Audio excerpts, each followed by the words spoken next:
It was a burning July afternoon, the kind of heat that makes the air tremble and the sky blur. I stood at the doorway holding my little boy's hand, his small fingers trembling inside mine, his eyes full of fear. Beside us lay a single worn out suitcase, everything we had left of a life that once felt safe. In front of me stood Omar, my husband, the man I once prayed for every night, the man whose name I whispered when life got heavy. But that day, he wasn't my husband anymore. He was just a stranger with cold eyes. He looked at me with a mocking smirk and said, "You and your son are parasites. Let's see how you live without me." His words hit like stones, but I swallowed the ache and said quietly, "Omar, it's too hot. The boy is thirsty. Let him sit in the shade." His mother, standing behind him with a look of disdain, snapped, "You should have thought of that before wasting my son's money." I looked at her, tears tracing silent lines down my face, and said, "I never asked you for anything. All I ever wanted was respect." Omar chuckled bitterly. "You're pathetic, Layla." Then the door slammed shut, the sound echoing like the end of a life. For a moment, the world went silent. Even the air refused to move. I stood there, numb, until my son tugged at my dress, his lips trembling. I forced a broken smile and whispered, "Don't be afraid, my love. Mama's here." We walked under the burning sun, our shadows stretching thin against the pavement. The road seemed endless, and the ground scorched our feet. We found a small tree by the roadside and sat beneath it, trying to breathe. That night, we slept in a cheap motel with a broken air conditioner and $200 to our name.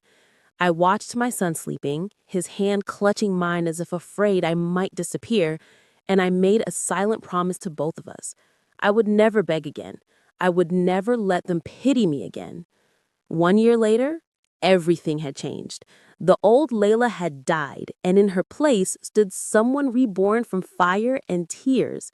She worked as a receptionist by day and studied online marketing by night. Sleep became a luxury, but hope became oxygen. Each time she heard his voice in her head, "You'll never survive without me," she smiled to herself and whispered, "Watch me." Months passed. Clients came, one after another. Projects grew, and her name began to mean something. Her small freelance work turned into a business, then into a company. And with every success, her heart healed a little more. Money came, yes, but what mattered most was the strength that followed. On her son's fifth birthday, she stood before her mirror in their new apartment, the light soft on her face, and said quietly, "I came back, but I'm not the same." Exactly 1 year from the day she was thrown out, the story turned full circle. She walked into a grand conference hall downtown, her name shining on the banners, Layla Rahman, founder of Rise Media. Her dress was elegant, her eyes steady, her presence commanding. The audience applauded as she stepped on stage to speak. And then, through the doors, he walked in. Omar.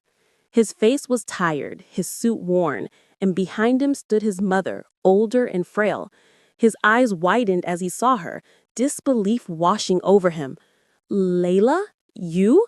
he stammered. She smiled faintly, calm and unshaken. "Remember when I said you couldn't live without me?" she asked, her voice steady as steel. She took one step closer. "Today, my company bought the one you work for. In other words, I decide your future now." His face paled. His mother stood speechless. She let out a soft laugh, not of mockery, but of peace. "Strange how life turns. A year ago, I stood at your door broken. Now you're the one standing before mine." She turned and walked away as applause filled the hall. A single tear slid down her cheek, not from sorrow, but from victory. She looked ahead, her heart light, and whispered to herself, "They said I couldn't live without him, but the truth is, I was born after him."